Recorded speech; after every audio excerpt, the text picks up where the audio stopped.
দুইটা মিলায় ম্যাস কত 10 + 5 15 ইনটু a। তাহলে এখান থেকে আমাদের সব জানি, খালি এটা আননোন, আমার a বের হয়ে যায় না?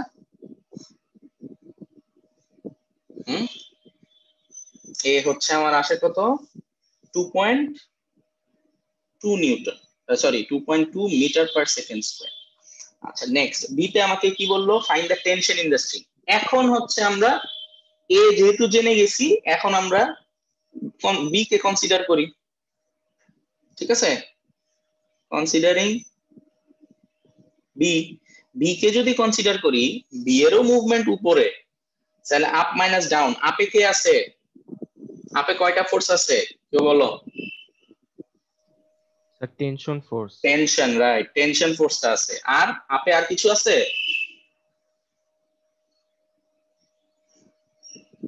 আপে আর কিছু আছে না, বিকজ আমি যদি বি এর কনসিডারেশন করি, এই যে সার্কেলটা, এই সার্কেলটার ভিতরে আপে খালি টেনশনই আছে, আর কিছু নাই। ডাউনে কে আছে 5g equals to ma, mass কত 5, এ আমরা একটু আগে বের করছি 2.2, এখান থেকে আমরা টি পেয়ে যাব। টিটার অ্যান্সার কত আসবে? টি আসবে হচ্ছে 60 নিউটন। ওকে ডান, এই হচ্ছে তোমার 6। আচ্ছা এরপরে ছিল হচ্ছে 2e এর আরেকটা জানি কি প্রবলেম দিল, সাইমাও তো দিছে দেখি, 4 তো দেখাইলাম একটু আগে, আর 9 আচ্ছা দেখতেছি 8 এর ডি এর 8b তে আমার একটু প্রবলেম ছিল, ক্লাসের লাস্টে একটু দেখেন। আচ্ছা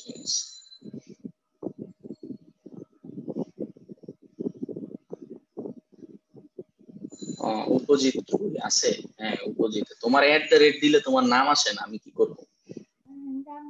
স্যার স্যার বাঁচাইছে, আচ্ছা। মানে মেসেঞ্জার। আচ্ছা এরপরে নেক্সটে যাই। নেক্সট হচ্ছে কি, এটার পরে হচ্ছে এটারই 9। ও 9 তো করা আছে, এই যে দেখো 9 এ কার প্রবলেম ছিল? জি স্যার, আমার একটু সি নাম্বার প্রবলেম ছিল, বুঝিনি এটা ভালো। আচ্ছা সিতে কি বলছে? the car is moving along a road when the driver sees a traffic lights and have turned red. He reduces the force produced by the engine to 0 and applies a brake.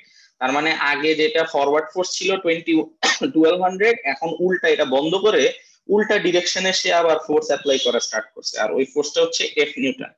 কারণ বলছে given that the resistance of the motions are unchanged, যেটা আগে resistance ছিল এই যে 200 আর 100, the magnitude of the thrust in the tow bar is 100, তার মানে thrust এখন 100 হয়ে যাবে টেনশনের ইয়ের মধ্যে, যেটা টো বারটার মধ্যে। find the value of F। এখন খেয়াল করো এই যে তোমার এই এখানে দেখো, এখন তুমি চিন্তা করো যে এই সবকিছু সেম আছে, ঠিক আছে?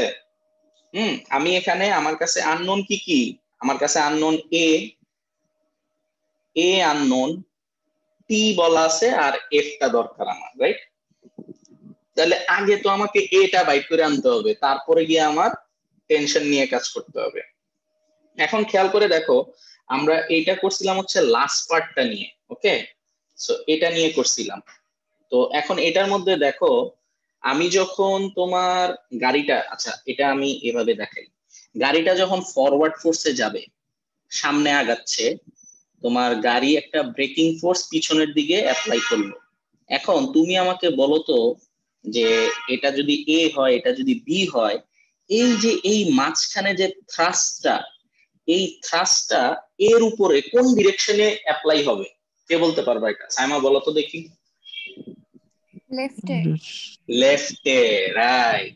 এই থ্রাস্টটা তখন এর উপরে লেফট ডিরেকশনে অ্যাপ্লাই হবে, বিকজ গাড়িটা এখন থামার চেষ্টা করতেছে, তার মোশনটা অলরেডি ফরওয়ার্ডে ছিল, এখন সে ফরওয়ার্ড ফোর্সটা ক্যান্সেল করে সে একটা অলরেডি একটা ব্রেকিং ফোর্স এক্সট্রা অ্যাপ্লাই করতেছে। সো ব্রেকিং ফোর্সটা যখন সে অ্যাপ্লাই করতেছে, এই ব্রেকিং ফোর্সটা বি এর থেকে এ তে কোন মানে কোন মিডিয়ামের থ্রুতে যাবে? এই রডের থ্রুতে যাবে না? এই রডটা তখন এ কে কোন দিকে ঠেলতে থাকবে? লেফট সাইডে ঠেলতে থাকবে না? কারণ যখন তুমি ব্রেক অ্যাপ্লাই করবা, বাট আবার এখন আমার আরেকটা কোশ্চেন, যখন এটা ফরওয়ার্ড ফোর্স থাকতো তখন টেনশনটা এর উপরে কোন ডিরেকশনে অ্যাপ্লাই হইতো? রাইটে। এক্স্যাক্টলি রাইটে, তখন রাইটে হইতো। বুঝতে পারছো? তাহলে এখন খেয়াল করো, এখন আমার কাছে রাইট ডিরেকশনে কোনো ফোর্স নাই, সো এই জন্য এই যে 0 মাইনাস লেফট, মানে এটা হচ্ছে right minus left equals to, ও লেফটে তো আবার দুইটা আছে, একটা 100 ছিল, রাইট মাইনাস লেফট। আচ্ছা, তো লেফটে কি কি আছে? এই যে লেফটে তোমার এই টেনশনের 100 আর এই যে রেজিস্ট্যান্সের 100, দুইটা মিলায়ে এই যে এই দুইটা হচ্ছে টোটাল লেফটের ফোর্সেস। রাইটে কিছুই নাই, আর equals to M A. Math কত? আমরা যেহেতু খালি ওই 300টা দিয়ে করতেছি, এই জন্য 300 এ করে আমরা ফার্স্টে এটা বের করে ফেললাম। তারপরে তুমি হোল সিস্টেম নিয়ে এফটা বাইর করে ফেলো। হোল সিস্টেমে স্টিল মোশন রাইট সাইডে আছে, বাট রাইটে কোনো ফোর্স নাই, সো এই জন্য রাইট হচ্ছে 0 মাইনাস লেফটে কি আছে? এফ আছে, 100 আছে এই রেজিস্ট্যান্স, 200 আছে আরেকটা resistance, equals to M A. Math হচ্ছে দুইটার মিলায়ে 900 প্লাস 300, আর এ আমরা এই যে এখানে যেটা বের করছি এখানে এনে বসাইছি। ক্লিয়ার? জি স্যার, বুঝছি। ওকে, আচ্ছা এটা গেল। এরপর হচ্ছে 4f। ওকে, 4f এর কোয়েশ্চেন নাম্বার 2, এই যে এটা।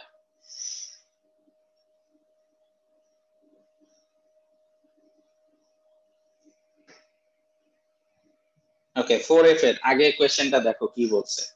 ফার্স্টে আগে চলো দেখি যে কোয়েশ্চেনের ভিতরে কি বলা আছে। কোয়েশ্চেনটা একটু পড়ো সবাই। Also, two particles P and Q have mass km and 3m, where k is less than 3. তাহলে heavier কোনটা, এটা কে বলতে পারবা? Which one is heavier? Q. P না Q? Q. Q heavier, very good. তার মানে Q নিচে পড়া স্টার্ট করবে আর P উপরে উঠা স্টার্ট করবে। এটা পরে আমরা এই জিনিসটা আইডেন্টিফাই করতে পারলাম। আচ্ছা, তারপর কি বললো? the particles are connected by light inextensible string. Okay, fine. Which passes over a smooth light fixed pulley. The system is held at rest with the string taut. The hanging part of the strings vertical and with P and Q at the same height above the horizontal. তার মানে ওরা ground থেকে same হাইটের উপরে আছে। এখন বলছে the system is released from rest. After the release, Q descends with an acceleration of এত। এখন Q যদি এত এই এই অ্যাক্সিলারেশনের নিচে নামা শুরু করে, তাহলে কি P কি ডিফারেন্ট কোন অ্যাক্সিলারেশনে উপরে উঠবে নাকি সেম সেম অ্যাক্সিলারেশন হবে? ভেরি গুড, সেম অ্যাক্সিলারেশন হবে, রাইট। তাহলে আমি এখান থেকে আরেকটা জিনিস পেয়ে গেলাম, এর এ হচ্ছে 1/3g, তাহলে এই দিকের এ হচ্ছে 1/3g। ওকে, আচ্ছা আরেকটা জিনিস আমাকে আইডেন্টিফাই করতে হবে, ফোর্সেস গুলা। এটার নিচে হবে কি? kmg, এটার নিচে হবে কি? 3mg, এটার উপরে হবে টেনশন, এটার উপরে হবে টেনশন। Is it clear? সবাই বুঝতে পারছি? আচ্ছা, এখন বলছে calculate the tension in the string as Q descends, and তোমাকে কে এর ভ্যালু বের করতে বলছে। এখন আমাকে বলো তো, টেনশন বাইর করার জন্য আমি কি পি এর ইনফরমেশন নিয়ে কাজ করব নাকি কিউ এর ইনফরমেশন নিয়ে কাজ করব? কিউ। Very good, Q. কারণ আমি যদি পি নেই, ওইখানে টিও আননোন, কেও আননোন, সো আমরা কিউ নিয়ে কাজ করব। ভেরি গুড, এভাবেই মাথা খুলবে আস্তে আস্তে। আচ্ছা দেখো, এখন হচ্ছে আমরা যদি কিউ নিয়ে কাজ করি, তাহলে কনসিডারিং কিউ আমরা যদি কিউ নিয়ে কাজ করি, তাহলে কিউ এর জন্য ইকুয়েশনটা কি হবে? কিউ এর মোশন কোন দিকে, আপ না ডাউন? Down. ডাউন, তাহলে ডাউন মাইনাস আপ হবে। ডাউনে কে আছে, কোন ফোর্স গুলা? 3mg মাইনাস উপরে কে আছে? T equals to M A. Math কত? 3m আর এ হচ্ছে 1/3g। বুঝা গেল? তাইলে এই তোমরা চ্যাট বক্সে চ্যাট করো না, এখন কনসেন্ট্রেট করো এখানে। আচ্ছা, টি দেখো, টি তে কি এই 3 কেটে যাবে, তাহলে টি ইকুয়ালস টু হবে কি? 3mg মাইনাস mg, তার মানে টি হচ্ছে আমার কি? 2mg। ওকে, ক্লিয়ার? এরপর বলছে show that K equals two এত। তাহলে এখন কে এর জন্য আমরা আবার এখন কি নিয়ে কাজ করব, পি নিয়ে কাজ করব। পি উপরে উঠতেছিল, তাই পি একটা হবে কি P minus k m g equals to k m এ।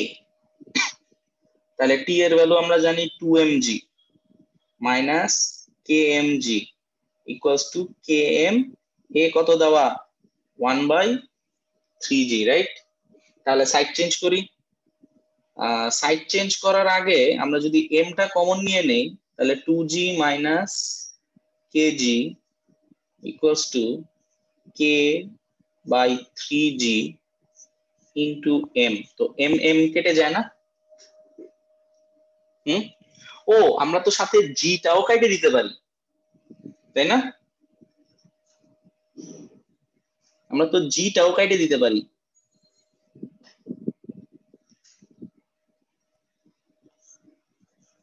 ঠিক আছে, সো এমজি যদি কেটে দেই তাহলে তোমার কি আসতেছে k by 3 plus k equals to 2।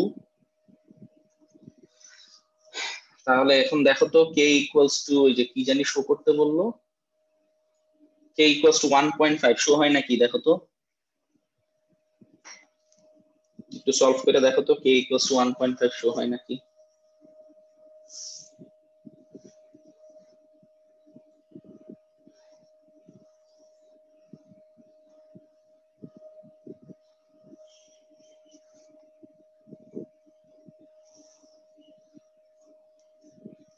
Show হয়? জি স্যার, 6/4 1.5 শো হয়। Okay, nice. তারপর কি বললো, state how you have use the information pulley is smooth. Smooth মানে কি নো ফ্রিকশন, ঠিক আছে? স্মুথ মানে কি no friction, friction between pulley and string। এটার রেজাল্ট কি আলটিমেটলি, as a result acceleration is same for both particles। Okay, আচ্ছা। তারপরে ডি তে যাই। ডি তে কি বললো দেখো, ডি এর মধ্যেই কাহিনী আসছে। After descending for 1.8 second the particle Q reaches the plane. তার মানে 1.8 সেকেন্ড পরে কিউ মাটিতে হিট করে। তাহলে কিউ যতটুক নিচে নামবে পি কি ততটুক উপরে উঠবে না পি ততটুক নিচে নামবে, কে বলতে উপরে পারবা? উপরে উঠবে, right. It is immediately brought to rest by the impact with the plane. The initial distance between P and the pulley is such that in the subsequent motion P does not reach the pulley। তার মানে P আর পুলির মধ্যে এতটুক distance ছিল যে Q মাটিতে পড়ার পর যখন ওই পি এর স্ট্রিং এর মধ্যে যখন স্ল্যাক হয়ে যায় তখন পি উপরে উঠতে উঠতে পুলিতে গিয়ে হিট করে না। ওকে, তার মানে পি এর অতটুক ডিসটেন্স ছিল ডিফারেন্সটা। Show that the greatest height reached by P above the plane is 1.26 g. Okay fine, এটা আমরা একটা ইজিয়ার ওয়ে আমরা বলছিলাম না বিফোর এন্ড আফটার করতে। তাহলে চলো আগে দেখি, এটা হচ্ছে before Q hits the ground, ঠিক আছে? Before Q hits the ground. Okay, তো কিউ গ্রাউন্ডে হিট করার আগে কি কি হয়েছিল, ওর ইউ ছিল 0 মিটার পার সেকেন্ড, এ ছিল 1/3g metre per second square, তারপর টি ছিল কত জানি 1.8 সেকেন্ড পর সে গ্রাউন্ডে হিট করছিল। তাহলে ইন দ্যাট কেস তাহলে আমার এসটা কত আর ভিটা কত, এই দুইটা জিনিস আমার অনেক ইম্পর্টেন্ট লাগবে। তাহলে আমার V equals to U plus at করে ভিটা কত আসে বের করো তো,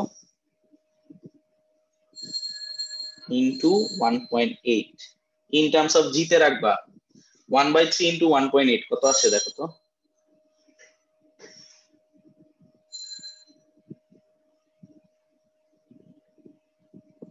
কত আসে 3/5 0.6 3/5 জি, ঠিক আছে 3/5 জি মিটার পার সেকেন্ড আসে। তারপরে আমার এস টা কত আসে, S equals to UT plus half at square. Okay, তাহলে ইউ ছিল 0, এটা পুরোটাই 0, হাফ ইন্টু এ হচ্ছে 1/3 ইন্টু জি ইন্টু টি স্কোয়ার, টি হচ্ছে 1.8 স্কোয়ার। তাহলে দেখো তো 0.5 ইন্টু 1/3 ইন্টু 1.8 স্কোয়ার কত আসে, 27/50 জি। ওকে, মিটার। এই হচ্ছে তোমার এই হাইটটা before Q hits the ground. আচ্ছা, after Q hits the ground কি হয়? After Q hits the ground, Q যখন গ্রাউন্ডে হিট করে প্রথম জিনিসটাই আমার মাথায় যেটা আসবে, দ্য স্ট্রিং বিকামস স্ল্যাক। ওকে, তার মানে এখন আর অ্যাক্সিলারেশন সেম থাকবে না, অ্যাক্সিলারেশন ডিফারেন্ট হবে। স্ট্রিং স্ল্যাক হয়ে গেলে এখন বলো তো পিটা কি ফ্রি ফল নাকি ওর কোনো একটা অ্যাক্সিলারেশন আছে, ডিফারেন্ট কোন একটা অ্যাক্সিলারেশন আছে? ফ্রি ফল, রাইট। স্ল্যাক হওয়ার কারণে পি উইল বি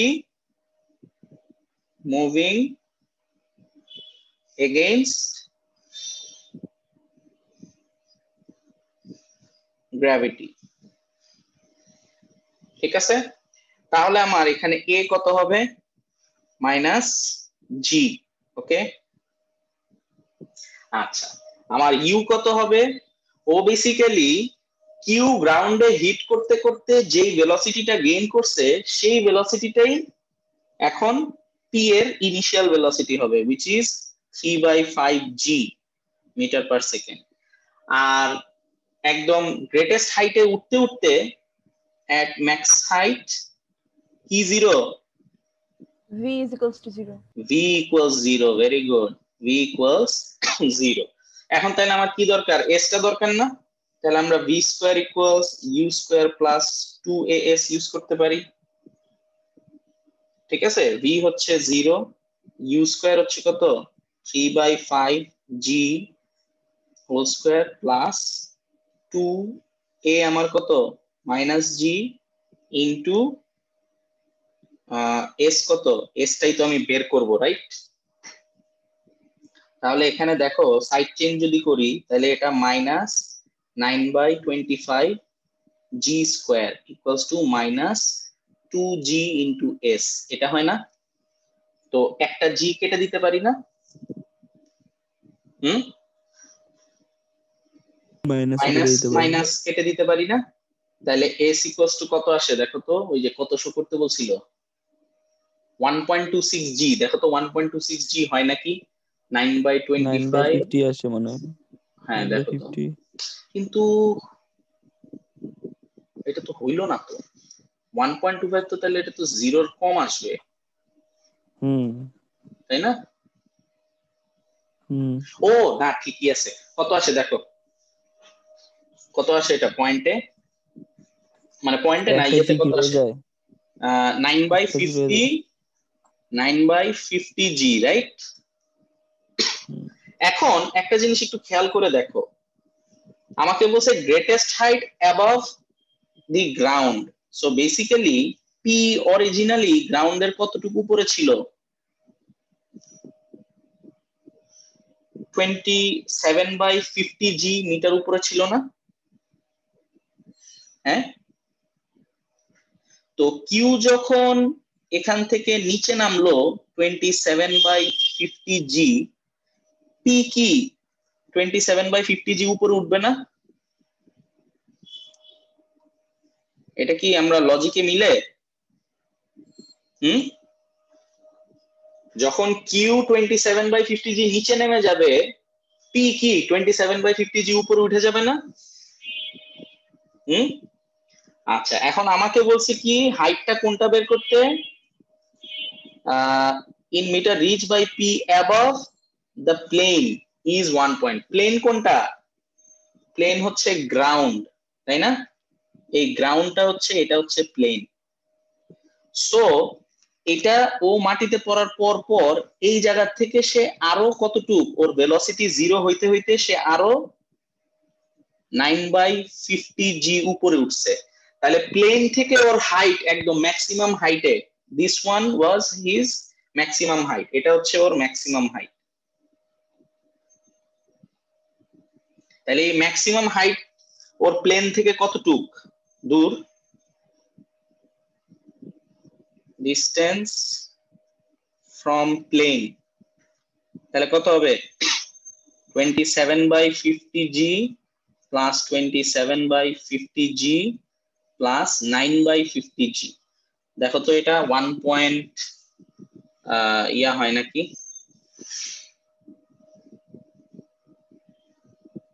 1.26 g হয় নাকি? জি স্যার, শো হয়। শো হয়, ভেরি গুড। তাহলে আমাদের কাজ শোন, এই জিনিসটা বুঝছো? এই যে এটা সার্কেল করতেছি, যে এই ডায়াগ্রামটা বুঝছো? কারো কোনো স্যার কনফিউশন আছে? স্যার আমি বুঝিনি। এখন খেয়াল করো, ইনিশিয়ালি ও কোথায় ছিল? ইনিশিয়াল পজিশন এই যে 1 এখানে ছিল, তাই তো? তারপর কিউ নিচে নামাতে ও কি উপরে উঠে গেল এই পজিশনে 2 নাম্বার, এখান থেকে সে সেকেন্ড পজিশনে উঠলো, ঠিক আছে? এখানে আসার পর কিউ মাটিতে হিট করে ফেলছে, স্ট্রিং স্ল্যাক হয়ে গেছে, বাট কিউ এর সাথে সাথে যে তোমার পি একটা ভেলোসিটি গেইন করছিল, সেটা কি 0 হয়ে গেছে? এটার অ্যান্সার আগে দাও। সেটা কি 0 হয়ে গেছে? তাহলে পি গ্রাউন্ডে হিট করার পর পর পি তো মাটির সাথে ধাক্কা খেয়ে ওর স্পিড 0 হয়ে গেল। কিউ এর পি কি কারোর সাথে ধাক্কা খাইছে? তাহলে পি যে কিউ এর সাথে সাথে স্পিডটা গেইন করলো, এটা গ্র্যাভিটি ওকে টানতে টানতে আস্তে আস্তে এটাকে 0 করবে না?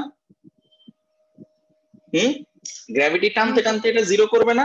ওই গ্র্যাভিটি টানতে টানতে যতক্ষণে 0 করবে, ততক্ষণে সে আরেকটু উপরে উঠে যাবে না? এই 3 নাম্বার পজিশনে চলে যাবে না? তাহলে এখন আমাকে কোয়েশ্চেন করছে তারা, যে এটাই যদি হয় তাহলে ওর ম্যাক্সিমাম হাইট হচ্ছে এইটা, আর প্লেন হচ্ছে এইটা, এতটুক। তাহলে এখান থেকে এতটুকের ভিতরে ওর ডিস্টেন্স কতটুক, মানে প্লেন থেকে তার ম্যাক্সিমাম হাইটের ডিফারেন্স কতটুক? এখন বলো, অলরেডি সে 27/50 g উপরে ছিল গ্রাউন্ডের, তারপর পি 27/50 g নিচে নামার কারণে, সরি কিউ নিচে নামার কারণে পি আবার উপরে উঠে গেল না আরো 20/70? তাহলে এটার সাথে এটা প্লাস হবে। তারপর এখানে গেইনড ভেলোসিটিটা 0 হইতে হইতে সে আরো 9/50 g উপরে উঠে গেল, তাহলে এটাও প্লাস হবে না? তো এই তিনটা প্লাস করলেই আমি আমার গ্রাউন্ড লেভেল থেকে ম্যাক্সিমাম হাইটের কতটুকু ডিস্টেন্স সেটা বের করতে পারবো না? এখন ক্লিয়ার?